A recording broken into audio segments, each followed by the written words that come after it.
ए राधिका,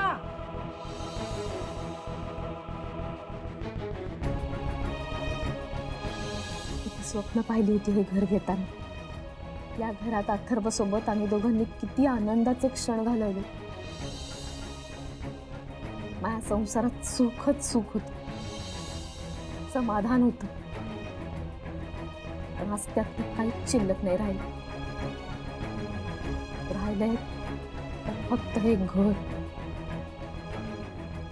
माझं घर, आमच्या स्वप्नातलं घर, जे यांनी कष्टाने मिळवलं. छोट्या छोट्या आठवणी, सगळं प्रेमानं सजवलं. पण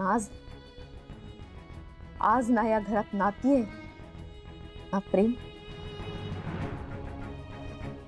आता आज तर यांनी माझ्याकडे घरासाठी पैसे मागितले, नाहीतर घरच मागितलं. काय करू, कोणाशी बोलू? मला या सगळ्याचा सर्व बाजूंनी विचार करायला हवा. अथर्वच्या भविष्याचा विचार, माझ्या व्यवसायाचा विचार. देव न करो पुन्हा माझ्या व्यवसायात काही अडचणी आल्या तर, मी अथर्वला नाही सांभाळू शकले तर. नाही, पण मी पैशासाठी माझं घर काऊन सोडू? या घराशी आज इतकी वर्ष माझं नातं आहे. या घरातली प्रत्येक गोष्ट मी स्वतः निवडली आहे, स्वतः सजवलंय माझं घर. असं कसं सोडू? हे असं काहीतरी बोलतेस तू आणि स्वतःच खरं करायला जातेस आणि या नादात स्वतःचं नुकसान करून देतेस.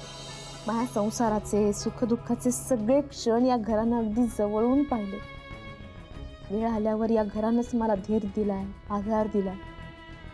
या घरानं मला सावरलं. आता हे भरलेलं घर सोडून अशी कशी जाऊ? कुठं जाऊ? असं म्हणतात ना का बाईची नाळ घराशी जोडलेली असते, तिच्या संसाराशी जोडलेली असते. मग तिच्यावर ही वेळ काऊन येते? काय म्हणायचं याला, प्राक्तन का नशिबाचे भोग? जे काय असेल ते, पण मला माया अथर्वचं भविष्य बघायचंय. त्याला मी माया पद्धतीने वाढवलं तर त्याला सुखसोयी मिळणार नाहीत, काटकसरीनं राहावं लागेल. पण जर यांच्याकडनं पैसे घेतले तर मला माझ्या अथर्वच्या भविष्याची चिंता राहणार नाही. पण जर पैसे घेतले तर मला माझं घर एका क्षणात परक होईल, कायमचं. आता मी इथे येणार, ते शनायाला घेऊनच येणार. एकीकडे माझा अथर्व आहे आणि दुसरीकडे माझं हे राहतं घर.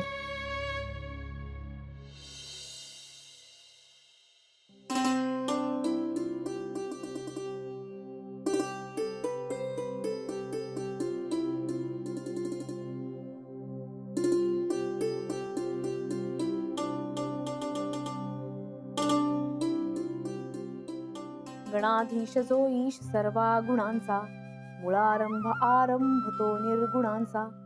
गमू शारदा मूळ चत्वार वाचा, नूपंथ आनंद या राघवाचा. मना सज्जना भक्ती पंथेची जावे, तरी श्री हरी पाविजे तो स्वभावे. जनी निंद्यते सर्व सोडोनी द्यावे, जनी वंद्यते सर्व भावे करावे. प्रभाते मनी राम चिंतित जावा, पुढे वैखरी रामाधी वदावा. सदाचार हा थोर सांडून येतो, जनी तोचितो मानवी धन्य होतो.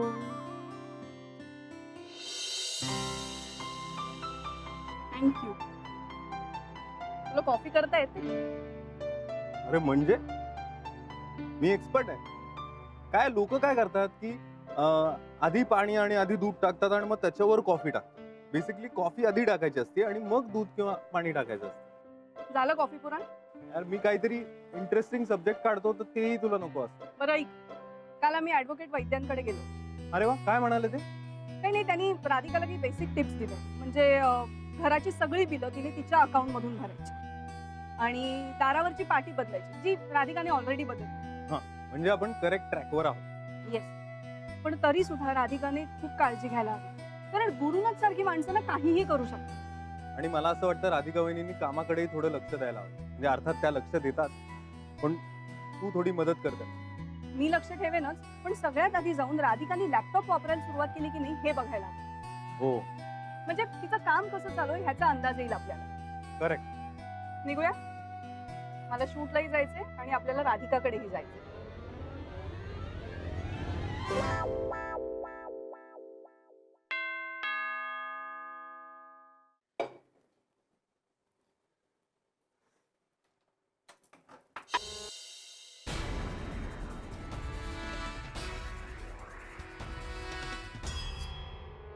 काय येऊ का आत की सगळ्यांना बोलवून दरवाजातच बोलायचंय? नाही म्हणजे मग इथेच थांबून बोलू, आम्हाला काही प्रॉब्लेम नाही.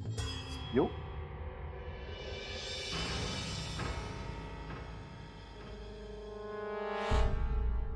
बोला. नाही, हवा पाण्याच्या गप्पा मारायला नाही आलो.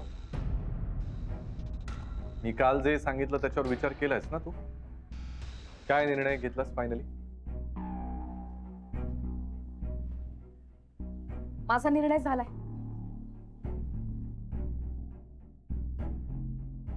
मला लक्षात आलंय का खरंच मी अथर्वच्या माझ्या भविष्याचा विचार करायला हवा. करेक्ट विचार केलास तू. मी हेच सांगत होतो ना तुला की तू पैसे घे आणि इथून निघून जा. सिंपल. तूही खुश, मी खुश. आणि बघ, मी पण पेपर्स वगैरे सगळं रेडी करून आणलेलं आहे. आता तुला फक्त याच्यावर सह्या करायच्या. म्हणजे काय ना, उगीच शब्दाला शब्द लागून वाद वाढणार नाहीत, आपण परत बडबड करत बसणार नाही. आता फक्त एकच काम, या पेपर्सवर सह्या कर आणि घर माझ्या नावावर करून टाक.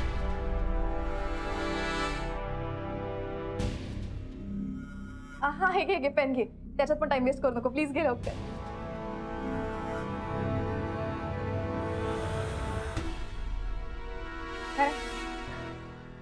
माझा निर्णय झालाय आता.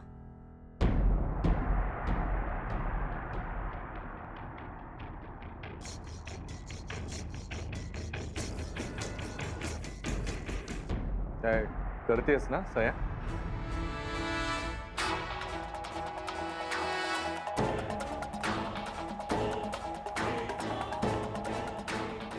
मला तुमची ऑफर मान्य नाही. हा म्हणजे माझा निर्णय झालाय. काय तुम्ही मला 1.5 करोड देऊ नका, मी तुम्हाला 1.5 करोड देते. हा बिनबुडाचा व्यवहार काऊन करायचा? माझं घर आहे, मी इथे राहते. माझा निर्णय झाला. तुम्हाला काय करायचं ते तुम्ही करा, मला काय करायचं ते मी करेन. हा आता काय मनमानी करणार आहेस का तू? नाही, मी काय मनमानी नाही करून राहिले. मला फक्त इतकंच कळतं का आता अथर्वला मला सांभाळायचंय आणि मी काय त्यापासून पळ नाही काढून राहिले. ए, मी काही पळ नाही काढले ना राधिका. तू मला घराबाहेर जायला सांगितलंस माहितीये ना? नाही नाही, मी तुम्हाला जायला नाही सांगितलं. तुम्ही हिचा हात धरून तुमचे निघून गेले. ठीक आहे, पुन्हा पुन्हा त्याच गोष्टींवरती मला नाही बोलायचंय. मला फक्त इतकंच सांगायचंय का इतके दिवस मी माझा खर्च करत होते, यापुढेही तो मी करेन.